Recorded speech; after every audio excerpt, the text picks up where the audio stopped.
Hello everyone, I hope आप सभी अच्छे होंगे और जो लेक्चर हम कंटिन्यू कर रहे हैं इनको सभी को आप फॉलो कर रहे होंगे। ओके, कल अपन ने अभी अपना चैप्टर नंबर 3 चल रहा था कंट्रोल सिस्टम में, जिसका अपन ने फर्स्ट ऑर्डर और सेकंड ऑर्डर कंप्लीट कर लिया है। सेकंड ऑर्डर कंप्लीट नहीं किया है, बेसिकली उसका अपन ने एक तरह से क्या पार्ट पढ़ लिया है सेकंड ऑर्डर का। अभी तक अपन ने सेकंड ऑर्डर सिस्टम का अभी तक अपन ने अगर एक सेकेंड ऑर्डर सिस्टम के ऊपर अगर अपन ने AUT इनपुट लगाया, सेकेंड ऑर्डर सिस्टम अगर वो क्लोज लूप है S square plus 2 zeta omega NS plus omega N square, ये अगर एक सिस्टम है और जो कि क्लोज लूप फॉर्मेशन में है और इधर ये इनपुट RT है, तो इसका अपने को आउटपुट मिलेगा इधर एक तरह से CT, जिसका लाप्लास ट्रांसफॉर्म है CS, और RT का लाप्लास ट्रांसफॉर्म क्या हो जाएगा R ऑफ S। सिंपली एक इन से कि अगर ये पूरे सिस्टम का ट्रांसफर फंक्शन है तो अपन ने इसके ऊपर RS इनपुट लगाया है, ये सेम ट्रांसफर फंक्शन यहाँ पे है और इसका अपने को आउटपुट क्या मिल रहा है C ऑफ S, अगर लाप्लास डोमेन में बोलूँ तो, ठीक है। और अगर टाइम डोमेन में बोले तो ये सिस्टम है, इनपुट अपन ने लगाया है RT और आउटपुट मिल रहा है अपने को CT, जिसमें अपन ने इनपुट कौन सा लगाया था अभी तक, सिर्फ AUT इनपुट ही अभी तक अपन ने पढ़ा है, जिसके बेसिस पे अपन ने कल जो फॉर्मूले निकाले थे वो थे राइज टाइम के, ठीक है, ओवरशूट टाइम, अंडरशूट टाइम, इसके बाद में परसेंटेज ओवरशूट, और इसके बाद में क्या आया था परसेंटेज अंडरशूट, ठीक है। ये सारा अभी तक अपन ने पढ़ा था और एक वेव फॉर्म डेवलप की थी इस टाइप की, लाइक दिस, ठीक है। और यहाँ पे अपन ने सेटलिंग टाइम देखा था जो कि था 4 टॉ कितना था, टॉ था 1 जीटा ओमेगा N। ये जो सेकंड ऑर्डर अभी तक अपन ने पढ़ा है उसका एक तरह से समरी हो गया है, ठीक है। अब आगे बढ़ते हैं। देखो यहाँ पे अपन चाहें तो कुछ न्यूमेरिकल्स ले सकते हैं, ठीक है। जैसे कल मैंने आपको बोला था कि न्यूमेरिकल आप लोग स्टार्ट कर दो। अभी तक आप लोगों ने व्हाट्सएप पे डाउट नहीं सेंड किए हैं मुझे एक भी उस चीज़ के, तो या तो आप लोगों ने न्यूमेरिकल स्टार्ट नहीं किए हैं या फिर डाउट आपको आए नहीं है, दोनों में से कोई एक रीजन हो सकता है। प्लीज आप क्वेश्चन सॉल्व करना स्टार्ट कर दो इस चैप्टर के अब, ठीक है, गेट और ये दोनों के। अब देखो इसमें अब इसको सेकंड ऑर्डर को समराइज, इसको पूरा खत्म करते हैं अपन, ठीक है। समराइज तो अपन ने ये वाला पार्ट कर दिया, इसको खत्म करते हैं। देखो समझना अब एक बार, मैं आपको जो समझाना चाह रहा हूँ वो समझना। कल अपन ने जब सेकंड ऑर्डर को समझा तो अपन ने कहा कि सिस्टम के टाइप्स जब देखे तो अपन ने कहा अनडैम्ड सिस्टम, ठीक है। अनडैम्ड सिस्टम जो होगा, अनडैम्ड सिस्टम किस तरीके से बिहेव करता है, अनडैम्ड सिस्टम मतलब मैं वोल्ट मीटर का एग्जांपल जो मैंने कल लिया था वही लेके बता रहा हूँ, ठीक है। अनडैम्ड सिस्टम क्या करता है, अनडैम्ड सिस्टम सपोज अगर ये शुरू में 0 वोल्ट है और 3 वोल्ट अचीव करना है, तो अनडैम्ड सिस्टम में क्या होगा, ये यहाँ जाएगा 3 वोल्ट पे और ऑसिलेशन लेता रहेगा। कभी 3 वोल्ट एक तरह से अचीव होगा, ये ऐसे इधर इस पे बस ऑसिलेशंस करता रहेगा। अगर प्रैक्टिकल सिस्टम बोलूं तो सपोज अगर मैंने A इनपुट लगाया है तो लाइक दिस ऐसे ऑसिलेट होता ही रहेगा, ठीक है, कभी फाइनल इसको रीच नहीं कर पाएगा। अंडर डैम सिस्टम में क्या होता है, अगर अंडर डैम सिस्टम के ऊपर भी मैंने यही सेम A इनपुट लगाया है तो क्या होगा, यहाँ पे ये ऐसे ऑसिलेशन लेगा और फाइनली इस A को अचीव कर लेगा। अच्छा, तो अभी इसी तरह अब मैं आपको एक समरी टेबल बनाना चाह रहा हूँ, समझना अभी से। देखो अगर सिस्टम हो अंडर डैम, ठीक है, इसके बाद अगर सिस्टम हो अनडैम्ड, इसके बाद अगर सिस्टम हो अपना क्रिटिकली डैम्ड, जीटा की वैल्यू आपको पता है इन सभी के लिए, क्रिटिकली डैम्ड, और अगर अपना सिस्टम हो कैसा ओवर डैम्ड, ठीक है। ये 4 अपने सिस्टम थे सेकेंड ऑर्डर के। जीटा की वैल्यू अंडर डैम्ड है तो 0 से 1, अनडैम्ड है तो जीटा की वैल्यू 0, क्रिटिकली डैम्ड है तो जीटा की वैल्यू 1, और अगर ओवर डैम्ड है तो जीटा की वैल्यू ग्रेटर देन 1, यही था। अब देखो सबसे पहले अगर मान लो मैंने इस सिस्टम के ऊपर इनपुट लगाया कैसा, लाइक दिस, ये कौन सा इनपुट था AUT, तो क्या आउटपुट अचीव होगा वो देखना है अब अपने को, ठीक है। अब देखो समझते जाना इसे, मैंने इनपुट तो लगाया है ये डैश डैश AUT, तो अगर सिस्टम अंडर डैम्ड है तो वेवफॉर्म कैसी बनेगी, लाइक दिस, ठीक है। एक्चुअली वेवफॉर्म्स पे क्वेश्चन आते हैं, ठीक है, तो इसलिए ये पार्ट आपको समझना बहुत जरूरी है। अपने को इंपॉर्टेंट तो सिर्फ यही था, अंडर डैम्ड पढ़ना था सेकेंड ऑर्डर के लिए, जबकि इनपुट क्या हो AUT, ठीक है। लेकिन बाकी जो इनपुट्स हैं, जैसे अभी अपन आगे पढ़ेंगे रैंप इनपुट। रैंप इनपुट क्या था, ATUT, कैसा होता था रैंप इनपुट, लाइक दिस।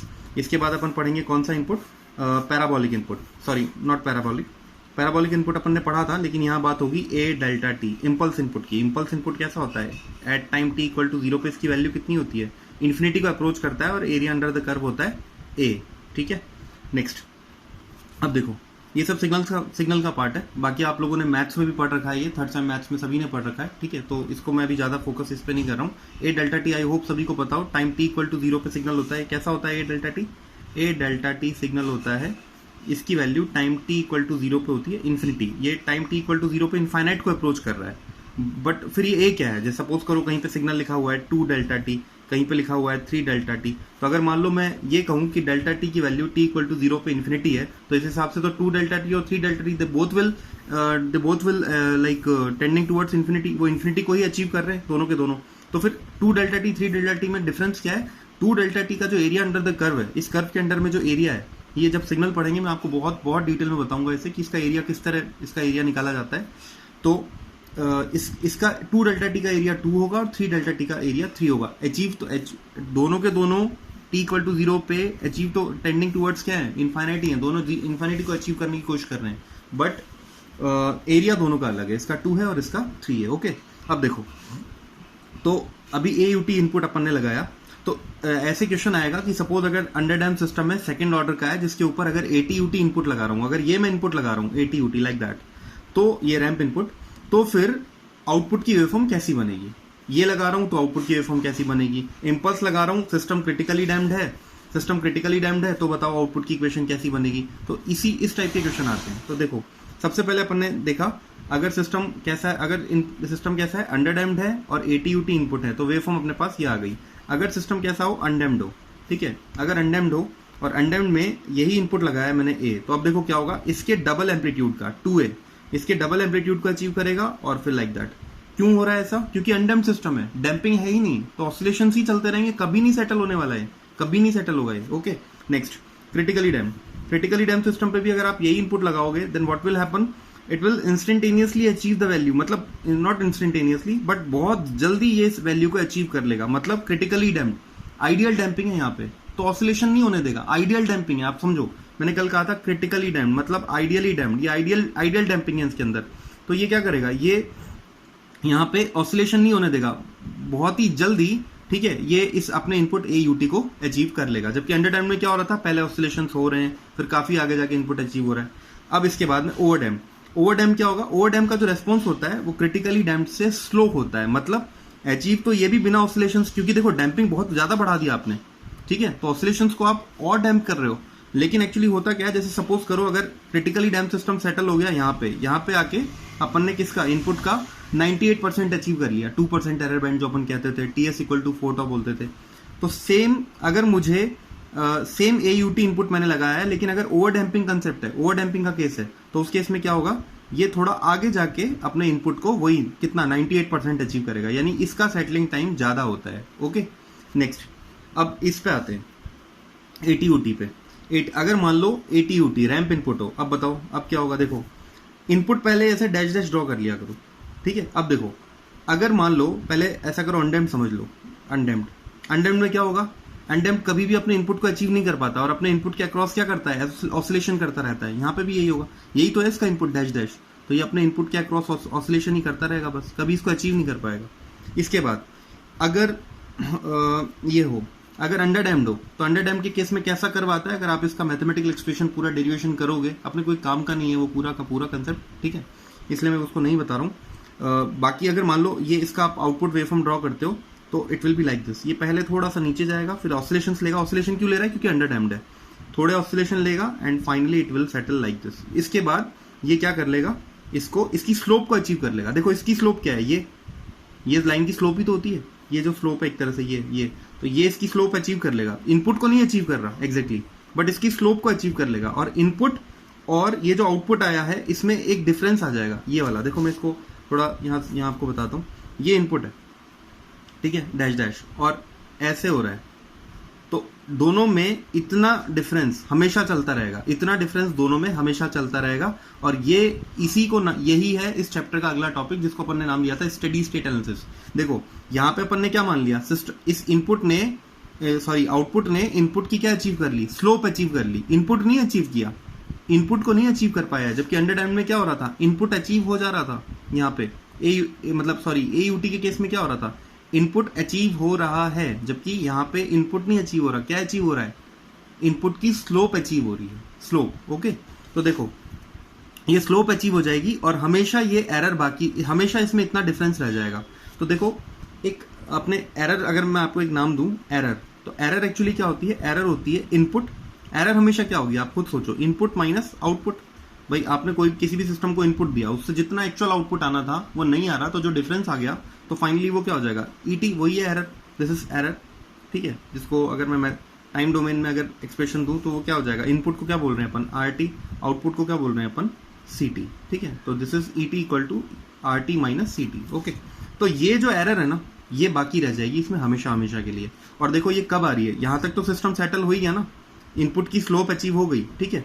उसके बाद में ये तो सेटलिंग टाइम है, उसके बाद ये एरर बाकी रह गई। तो जब तक सेटलिंग टाइम नहीं आता तब तक ये कौन सा टाइम होता है, ट्रांजिएंट टाइम। ये था ट्रांजिएंट, और इसके आगे वाला कौन सा होता था, मैंने क्या बताया था, स्टेडी स्टेट।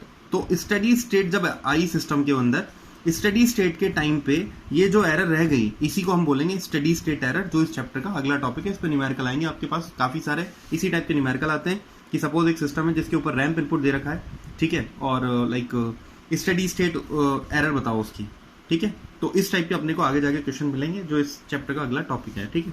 अभी अपन वेवफॉर्म के थ्रू ये सीखते हैं कि वेवफॉर्म के क्वेश्चन कैसे आएंगे। पहले वेवफॉर्म बनाना सीख लो, इसके बाद आते हैं क्रिटिकली डैम्प पे। क्रिटिकली डैम्प सिस्टम में हमेशा ही क्या होता है, मैंने क्या बताया आपको, कोई ऑसिलेशन नहीं होता और इनपुट अचीव हो जाता है। तो देखो मैं यहाँ पे आके आपको एक चीज बताता हूँ, एक बहुत इंपॉर्टेंट जो पॉइंट है वो मैं आपको बताना चाह रहा हूँ। बहुत ध्यान से समझना इस बात को जो बता रहा हूँ अभी। सिस्टम हमेशा क्या चाहता है, ये सिस्टम ही तो है, ये सेकंड ऑर्डर सिस्टम ही तो है दिस वन। ये सिस्टम हमेशा क्या चाहता है, ये सिस्टम जो है ये इस इनपुट को नहीं अचीव करना चाह रहा। मतलब सिस्टम ये नहीं चाह रहा कि आउटपुट जो है वो इनपुट को अचीव कर ले। मैं बार बार आपको ये बोल रहा हूँ आउटपुट इनपुट को अचीव कर लेगा, है ना, लेकिन यहाँ पे वो चीज फेल हो गई। आउटपुट इनपुट को अचीव नहीं कर पाया, किसको अचीव किया, इनपुट की स्लोप को। तो ये बहुत इंपॉर्टेंट कंसेप्ट है जो मैं अब आपको बता रहा हूँ। देखो system always want that output will achieve constant quantity of input. System हमेशा पता है क्या चाहता है, दैट आउटपुट जो है वो इनपुट की कांस्टेंट क्वांटिटी को अचीव कर ले, ठीक है। आउटपुट जो है वो इनपुट की कांस्टेंट क्वांटिटी को अचीव कर ले। अब आप इस पे फोकस करो, AUT इनपुट है, इसकी कांस्टेंट क्वांटिटी क्या है आप सोचो, इसका एम्पलीट्यूड A, तो इसीलिए इसने A को अचीव किया है, ठीक है। यहां बताओ ATUT रैंप इनपुट का कांस्टेंट, रैंप इनपुट के पास में कांस्टेंट चीज क्या होती है, ये रैंप है। रैंप अपन ने पढ़ा था फर्स्ट लेक्चर में, तो ये रैंप है। इसके पास इसकी कांस्टेंट क्वांटिटी क्या होती है, इसका स्लोप। एम्पलीट्यूड थोड़ी है इसके पास इसकी कांस्टेंट क्वांटिटी।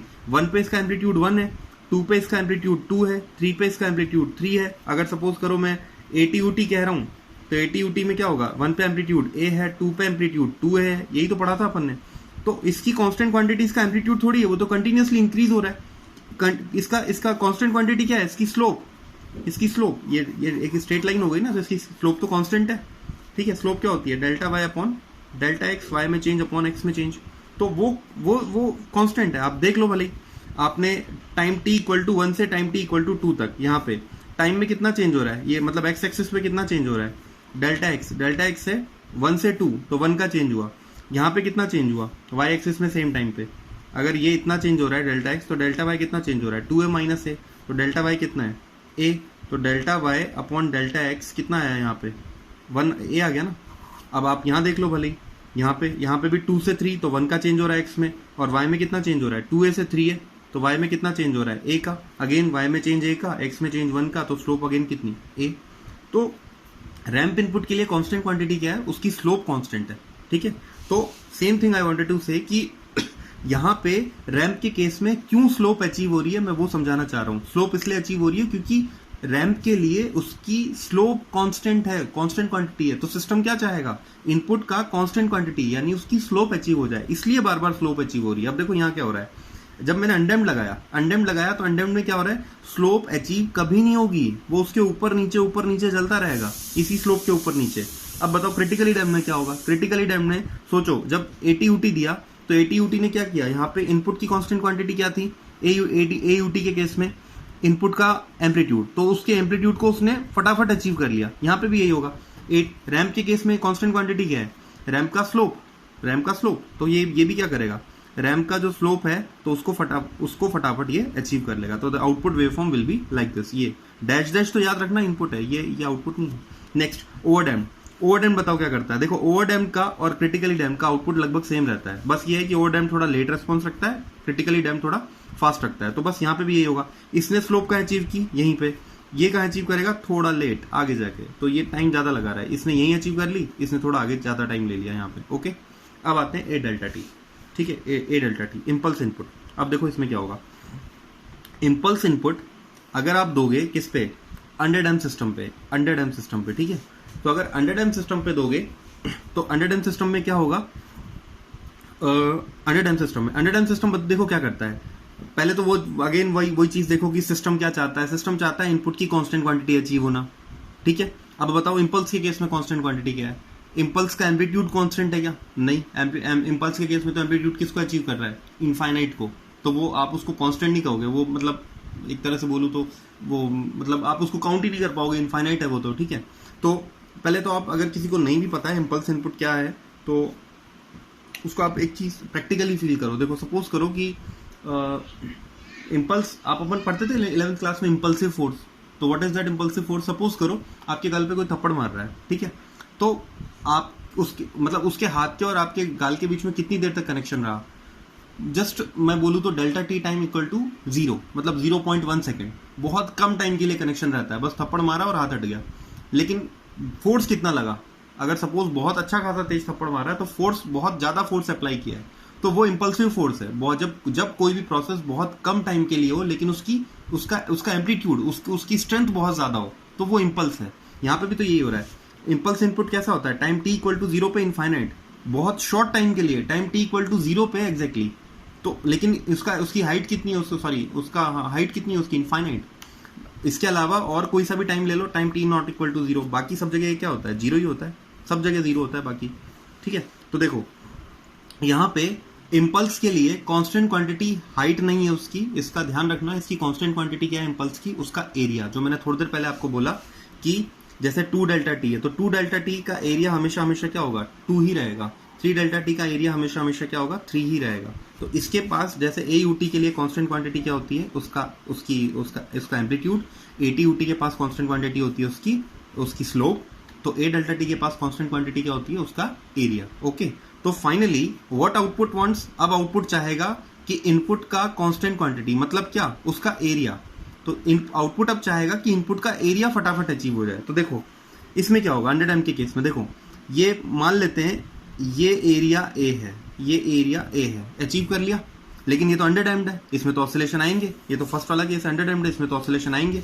तो ठीक है भाई, इसमें से कुछ एरिया सब्ट्रैक्ट हो जाएगा, ये नेगेटिव एरिया है, फिर कुछ amount of positive area achieve हो जाएगा, फिर कुछ अमाउंट ऑफ नेगेटिव एरिया, फिर कुछ पॉजिटिव, ऐसे चलते चलते फाइनली अगर मैं इन सारे एरियाज का सम कर दूं, पॉजिटिव एरिया ऊपर के, सारे नीचे के एरिया क्या नेगेटिव, अगर मैं इन सारे एरियाज का सम करूं तो द डेफिनेट जो भी फाइनल एरिया आएगा वो कितना आ जाएगा, ए। ओके, और क्योंकि ये अंडरडैम्प था तो ऑसिलेशंस करने थे, डैम्पिंग भी है इसमें, तो इसीलिए विद ऑसिलेशंस इसने एरिया अचीव किया है। आई थिंक अब ये आपको टॉपिक थोड़ा समझ में आ रहा होगा, ये कर्व आपको अब थोड़े थोड़े समझ में आ रहे होंगे, ठीक है। ओके, नेक्स्ट अनडैम्प्ड में आते हैं। अनडैम्प्ड क्या करेगा बताओ, ये कभी एरिया अचीव ही नहीं कर पाएगा, क्या करेगा ये, जितना पॉजिटिव एरिया पहले अचीव किया उतना ही नेगेटिव, जितना पॉजिटिव उतना नेगेटिव, जितना पॉजिटिव उतना नेगेटिव, ऐसे ही चलता रहेगा, ठीक है।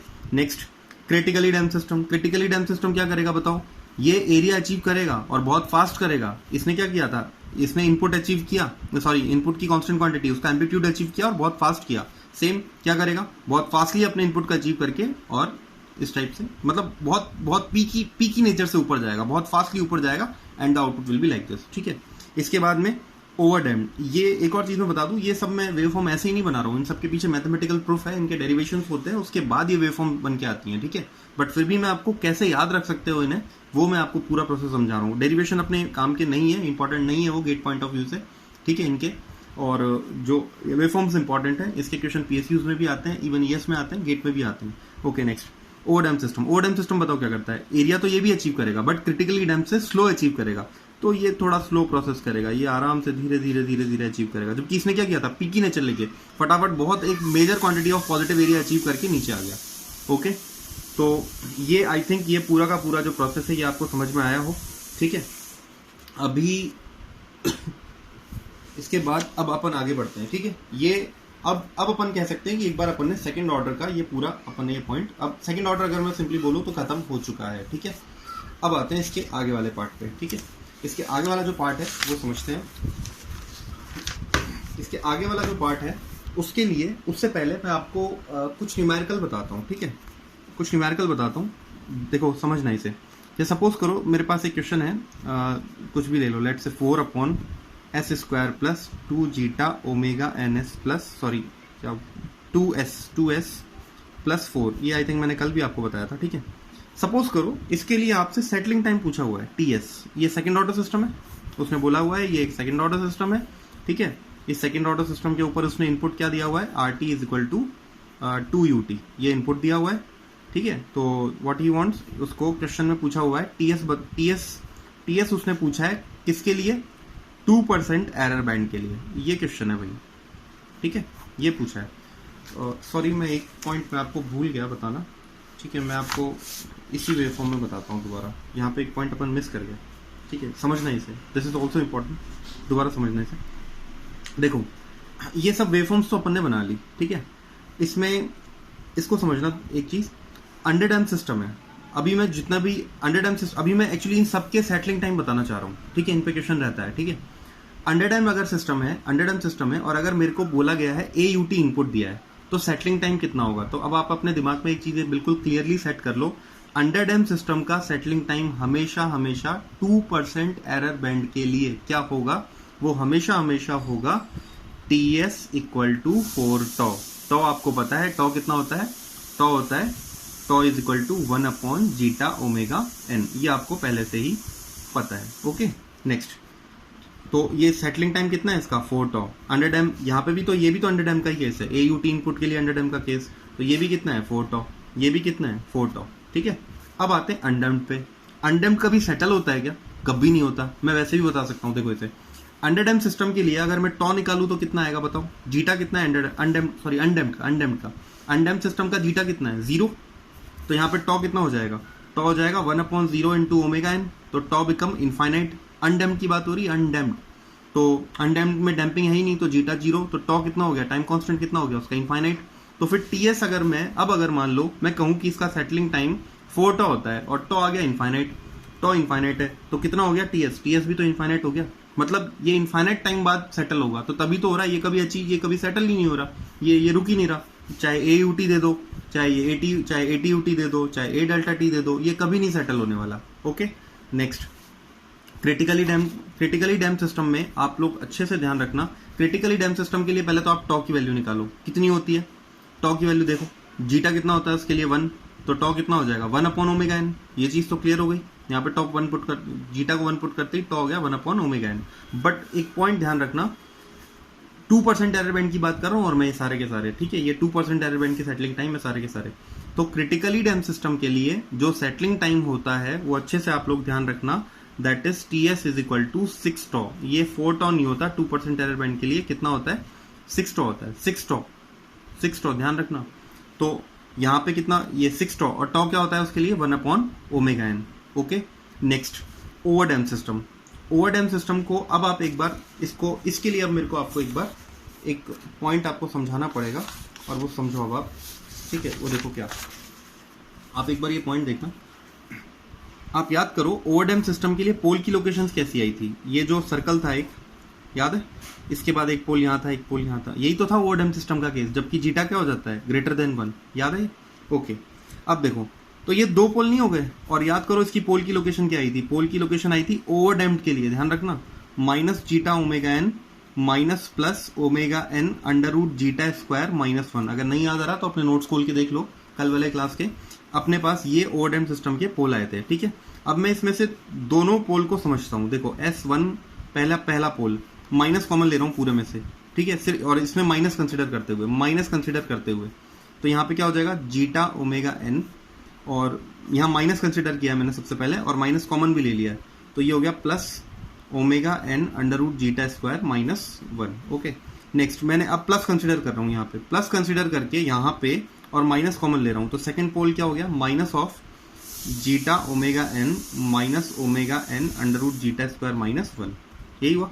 अच्छा, ये पोल कहाँ पे है, जब मैंने यहाँ माइनस लिया तो S1 यहाँ चला गया, ये S1 पोल है, जब मैंने यहाँ पे प्लस कंसिडर किया तो पोल इधर मूव कर गया था, तो ये S2 हो गया, यही तो हुआ। अब देखो, आप याद करो कल मैंने आपको एक चीज़ बताई थी कि फर्स्ट ऑर्डर सिस्टम के लिए जो फर्स्ट ऑर्डर के लिए जो ट्रांसफर फंक्शन होता था क्लोज लूप का वो होता था 1/τ s प्लस 1/τ, और उसके पोल की लोकेशन होती थी माइनस के 1/τ। यहाँ से अपन ने एक चीज बोला था, पोल की लोकेशन जो होती है, पोल की लोकेशन जो होती है उसको अगर मैं इन्वर्स कर दूं तो वो किसके इक्वल होता है, टाइम कांस्टेंट के। बोला था अपन ने, उसका भी पोल की लोकेशन का भी कौन सा पार्ट, रियल पार्ट। पोल की लोकेशन का जो रियल पार्ट होता है उसका जो इन्वर्स है वो होता है टाइम कांस्टेंट, ठीक है। सेम यहाँ पे अब देखो, आप समझो इसे, और वो भी कब, माइनस हटाने के बाद, माइनस हटाने के बाद। अब आप एक बार यहाँ पे फोकस करो, ये जो S2 पोल है, S2 वाला जो पोल है, S2 वाले पोल के लिए कौन क्या लोकेशन है, ये है, और ये तो पूरी रियल है, ये तो टोटली रियल है। तो इसका अगर मैं माइनस एक बार के लिए हटा दूं, अब समझना ध्यान से, ये माइनस हटाते हैं अपन, ठीक है, ये माइनस अगर मैं हटा दूं तो इस लोकेशन का जो इन्वर्स होगा, पोल की लोकेशन का जो इन्वर्स होता है वो क्या होता है, 1/τ, ठीक है, ठीक है। तो यहाँ पे ये क्या बन गया, 1/τ2 क्योंकि सेकंड पोल है, और ये क्या बन गया 1/τ1। आई थिंक ये चीज समझ में आ रही हो, ठीक है। यहां से अब एक चीज आप लोग समझना, माइनस तो हट गया भाई, आप एक बार ये देखो ना, यहाँ पे जैसे ये पोल की लोकेशन थी -1/τ, ठीक है, उसका इन्वर्स किया माइनस हटा के तो वो τ आ गया। सेम यहाँ पे अब देखो, यहाँ से अगर मैं τ2 निकालूं तो τ2 कितना आ रहा है, 1/ζ माइनस ओमेगा एन √ζ² -1, और τ1 कितना आ रहा है, सॉरी τ1 कितना आ रहा है 1/ζ, ये माइनस हटा देना भाई, ठीक है, ये कितना आ रहा है ओमेगा एन √ζ² -1, यही आ रहा है। अब आप समझो इसे, ये क्वांटिटी तो कांस्टेंट है τ1 τ2 दोनों में, इसमें कुछ ऐड हुआ तो ये ओवरऑल क्वांटिटी क्या हो गई, बढ़ गई, तो τ1 क्या हो गया, कम हो गया। अच्छा, ये ओवरऑल क्वांटिटी क्या हो रही है, ये ओवरऑल क्वांटिटी में क्या है, जीटा ओमेगा एन में से कुछ सब्ट्रैक्ट हो रहा है, तो ये ओवरऑल क्वांटिटी कम हो गई, तो फिर τ2 क्या हो गया, बढ़ गया। क्या समझ में आया कि जो τ2 टाइम कांस्टेंट है वो τ1 से ज्यादा है। इससे एक और चीज समझ आई, जो पोल इसके लिए ही तो था, S2 के लिए तो है टाइम कांस्टेंट τ2, यानी जो पोल ओरिजिन के पास है उसका टाइम कांस्टेंट ज्यादा है, और जो पोल ओरिजिन से दूर है उसका जो टाइम कांस्टेंट है वो कम है। तो यहां पे एक कंसेप्ट निकल के आता है, and that known as dominant pole, dominant pole, ठीक है। देखो डोमिनेंट पोल क्या होता है, अभी आप, मैं इसको लिख नहीं रहा, आप सुन लो इसे और लिख लेना आप, the pole which is nearer to the origin. आप या तो दो डेफिनेशन है, आप या तो ये बोल दो वो पोल जो ओरिजिन के पास है, ये पोल ओरिजिन के पास है, तो इन दो पोल में से ये डोमिनेंट पोल है। अच्छे से ध्यान रखो इस चीज को। अब आप कहोगे सर अंडर डैम वगैरह में ये सब चीज आपने क्यों नहीं बोली, क्यों बोलता, अंडर डैम के लिए पोल की लोकेशन क्या होती है, इस टाइप की, यही तो थी अंडर डैम की पोल की लोकेशन। तो यहाँ पे तो रियल पार्ट दोनों का ही सेम है ना। अब आपको क्रिटिकली डैम के लिए क्यों नहीं बोली, वहां पे तो दोनों ही पोल एक जगह पे आ गए। एक्चुअली क्या हो रहा है, रियल एक्सिस पे पोल दो अलग अलग जगह पे सिर्फ किस केस में आए, ओवर डैम सिस्टम के केस में आए। इसीलिए यहाँ पे अपन ने बोला कि इस केस में अपने को ये बोलना पड़ रहा है कि यहाँ पे डोमिनेंट पोल कौन सा है, तो वो पोल जो ओरिजिन के पास होता है वो डोमिनेंट पोल होता है, ये बात ध्यान रखना। और जो डोमिनेंट पोल होता है उसका टाइम कांस्टेंट ज्यादा होता है। आई होप ये चीज क्लियर हो गई हो, ठीक है, ये कंफर्म। अब देखो इस क्वेश्चन पे अब दोबारा आते हैं जो मैं ये समझाना चाह रहा था, ठीक है। यहाँ पे ओके, तो इधर आते हैं वापस क्वेश्चन पे, नहीं सॉरी इस पॉइंट पे आते हैं, इस कर्व में। तो ओवरडैम सिस्टम के लिए जो सेटलिंग टाइम होता है TS, वो होता है 4τ2। टाइम कांस्टेंट कौन सा काम मिलोगे, जो डोमिनेंट है τ2। ये डोमिनेंट पोल क्यों होता है ये मैं आपको कल बताऊंगा कि क्यों ये इसको डोमिनेंट पोल क्यों बोला। मतलब ठीक है वो तो ओरिजिन के पास है, बट किस चीज का डोमिनेंस दिखा रहा है ये, ठीक है, वो सब मैं आपको बाद में बताऊंगा। तो ये अभी इतना आप याद रखो कि कल के लेक्चर में आपको ये बता दूंगा। तो TS इक्वल टू 4τ2, इसका टाइम कांस्टेंट ये होता है, τ2 लिया जाएगा, τ1 नहीं लिया जाएगा। और τ2 क्या होता है, τ2 आपको ये फॉर्मूला डेवलप हो चुका है यहाँ पे, τ2 is equal to 1/ζ omega n minus omega n √ζ² -1। Okay, अब अपने को अगर सपोज इनपुट दिया हुआ है AUT, अब आ जाते हैं अपन इस क्वेश्चन पे। अब जैसे ये क्वेश्चन था, इस क्वेश्चन में ये बोला कि 4/s² + 2s + 4। सपोज करो अगर यहाँ से मैं इसको सॉल्व करूँ, जब इसको मैंने कंपेयर किया नीचे s² + 2ζ omega ns plus omega n², इसको मैंने कंपेयर किया इक्वेशंस को दोनों को, तो ओमेगा n कितना आ गया 2, जीटा कितना आ गया, जीटा अपने पास आ गया, आप कंपेयर कर लो 2ζ omega n is equal to कितना है, यहाँ पे 2 है, 2 से 2 कैंसिल आउट हो गया, तो अपने पास जीटा आ गया 1/ओमेगा n and that will be equal to 1/2। अब जीटा की वैल्यू क्या आई है, 0 से 1 के बीच में आई है, यानी सिस्टम कैसा है, अंडरडैम्ड है।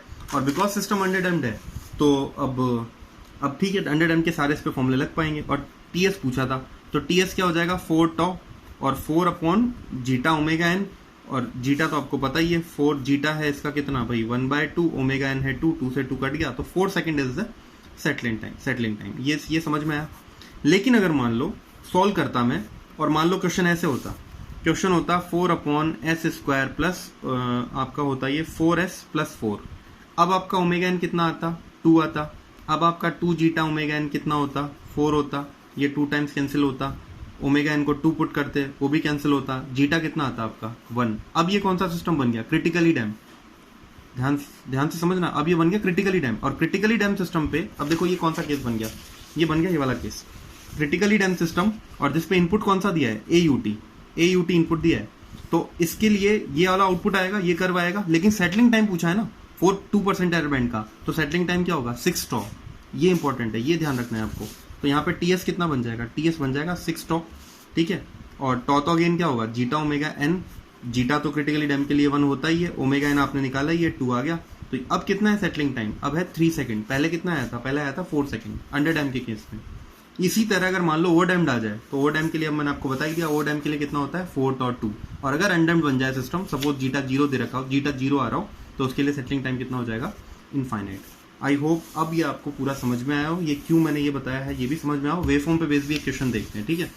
देखो मान लो मेरे को एक क्वेश्चन दिया हुआ है कि ये इनपुट है, सपोज ये क्वेश्चन दे रखा है, ठीक है। ये इनपुट है, दिस इज इनपुट RT, ठीक है। और ये एक सिस्टम पे दिया हुआ है, ये टाइम कुछ भी मान लो 10 सेकंड मान लो, ठीक है। आगे ये कंटिन्यू ऐसे ही चल रहा है। ये एक इनपुट है जो कि किस पे दिया हुआ है, एक सेकंड ऑर्डर के अंडर डैम सिस्टम पे दिया हुआ है। ये क्वेश्चन आया हुआ है, ES में आया हुआ है। ये देखो एक सेकंड ऑर्डर के अंडर डैम सिस्टम पे ये इनपुट दिया हुआ है, और अब आपसे क्या पूछा है CT बताओ, CT। तो अब देखो आउटपुट कैसे बनाओगे, समझना इसे ध्यान से। पहले तो आप ये आउटपुट बना रहे हो आप CT, तो पहले तो इनपुट जो दे रखा है उसको डैश डैश आप ऐसे बना लो, ठीक है। इसके बाद अब देखो सिस्टम कैसा है, सेकंड ऑर्डर है, उसके बाद कैसा है अंडर डैम्ड है, तो अंडर डैम्ड है, तो इन्हीं चारों में से कोई ना कोई, या इन्हीं तीनों में से कोई ना कोई एक वेवफॉर्म बनेगी डिपेंडिंग अपॉन इनपुट कैसा दिया हुआ है। अच्छा ठीक है, तब यहाँ देखो सबसे पहले इनपुट कैसा है अंडर डैम्ड है, सॉरी AUT है ना, AUT है, कांस्टेंट चल रहा है ना शुरू में, तो ये कांस्टेंट इनपुट है। तो बताओ इसके लिए अंडर डैम्ड कैसा आउटपुट देता है, ऐसा देता है, थोड़ी देर बाद जाके सेटल होगा। लेकिन सडनली इनपुट चेंज होकर कैसा हो गया रैंप, और रैंप के केस में तो अंडर डैम्ड सिस्टम कैसा आउटपुट देता है रैंप के केस में, लाइक दिस, थोड़ी देर बाद ऐसे चलता है फिर सेटल होता है। तो यहाँ पे भी तो यही होगा, ये ऐसे जाएगा और फिर ये सेटल हो जाएगा। तो अगर फाइनल आउटपुट बनाऊं तो this is the final output. I hope ये चीज़ समझ में आई हो, वेवफॉर्म ये ग्राफ आपके कहाँ काम आने वाला है, ये क्लियर हुआ। इसके साथ अपना सेकंड ऑर्डर कंप्लीट हो गया है, ओके। सेकंड ऑर्डर सिस्टम जो है ये कंप्लीट हो गया है। आज ये चैप्टर अपन खत्म नहीं कर रहे हैं, कल खत्म करेंगे इसे, ठीक है। आज ये थोड़ा न्यूमेरिकल वाला जो पार्ट था ये मैं बताना इंपॉर्टेंट समझा पहले, और ये कर्व वगैरह। अब अपन कल जो बचा हुआ टॉपिक है वो उसको कल लेते हैं, आज एक ही लेक्चर ही अपलोड होगा, ओके। Good bye.